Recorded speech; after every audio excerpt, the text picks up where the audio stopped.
Okay, welcome back again, ladies and gents. Thank you for watching, as always.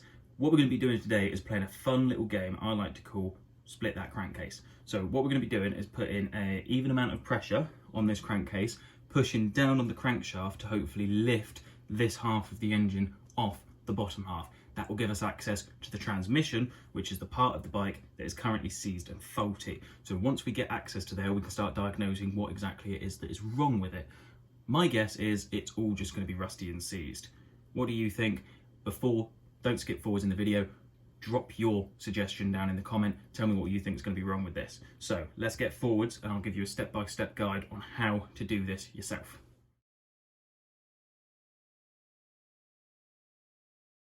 Okay, so first things first, you're going to want one of these. It's a specialist tool called a crankcase splitter, okay? They normally go for anywhere around about 120 to 200 pounds online.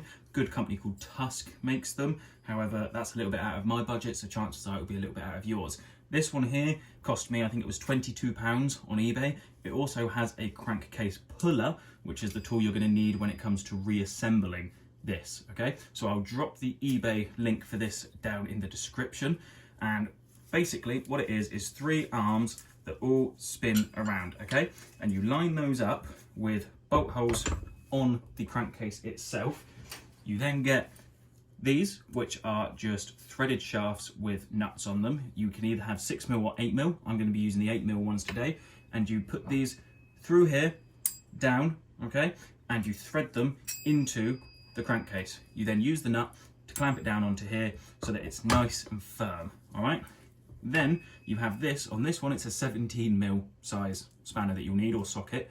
As you do this up, it pushes this main shaft bolt through the bottom and onto the end of this crankshaft, okay? And because these arms are bolted onto this half of the crankcase, as you're pushing this down, it's going to lift this crankcase, this half of the crankcase up, and it's going to push the contents of the inside and the second half of the crankcase down, applying even pressure across it, giving you a nice split, okay? I've already done this a few times on this engine over the last 3 days because it is very seized. That's why you'll see there's little carpentry packers in here, okay? So we'll get on with this. You can watch how it's done and then hopefully you'll know how to do it.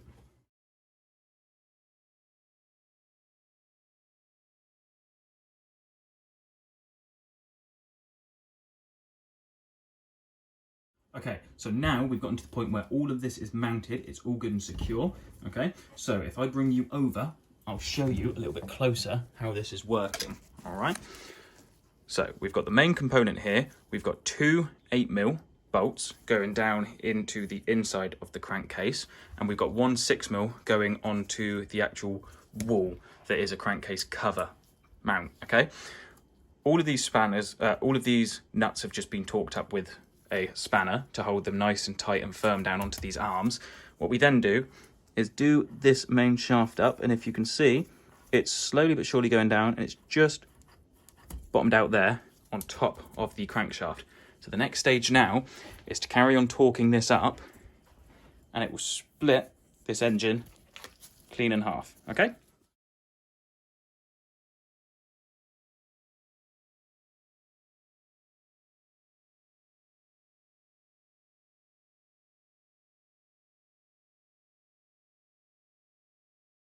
All right, so to save you from like a 2-3 hour long time lapse that would have just happened, I've been working on this off the camera so that we can just get to this final stage, because for you guys, your engine won't be in this condition. This is a very bad condition engine. So it's taken a lot of work to be able to get even this little gap to separate these crankcases. But we're at the final stage now, so I've got the camera back out, we're gonna carry on. And all I've been doing to get to this stage with this engine is cranking this round, lifting the engine apart, whacking it all around the border with a hammer, rubber mallet hammer, undoing it all, smacking it back down, and just doing that and lifting it and pushing it and lifting it and pushing it just to crack it all loose. So now we're at this final stage. We should now hopefully be able to do this up a little bit, and we should be relatively close to having this off.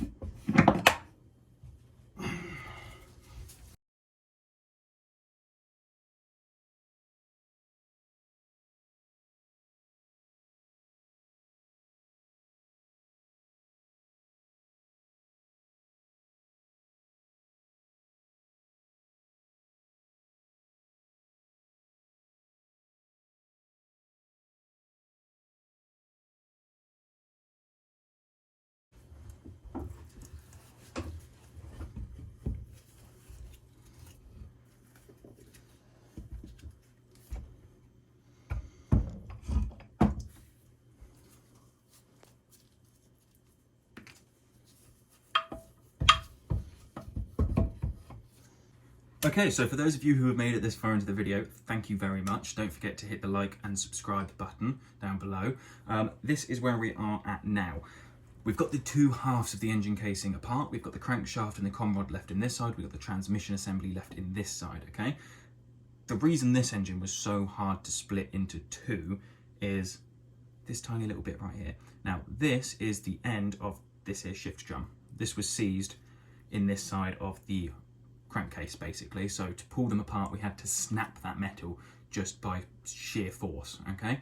Yours shouldn't be this difficult if you're doing this at home on your own. It will be a lot easier. Just remember to be gentle with it. This is a cast aluminium engine block. Most of them are. You don't want to bend it, you don't want to snap it, you don't want to score it. Cast aluminium can be quite soft, especially when you're using tools like this, which is hardened steel. This is going to give before the tools do, okay? So be nice and gentle with that. The next video we're going to go into is all about this transmission and diagnosing it, cleaning it, refurbishing it, same with the case and putting it all back together. So stay tuned for that video, okay? If you haven't seen any of my previous ones, wait until the end and there'll be a link for those. Other than that, I'll put a card up in the top corner now to jump backwards in time to see the previous video on how we got to this situation, okay? Don't forget to subscribe. Thanks.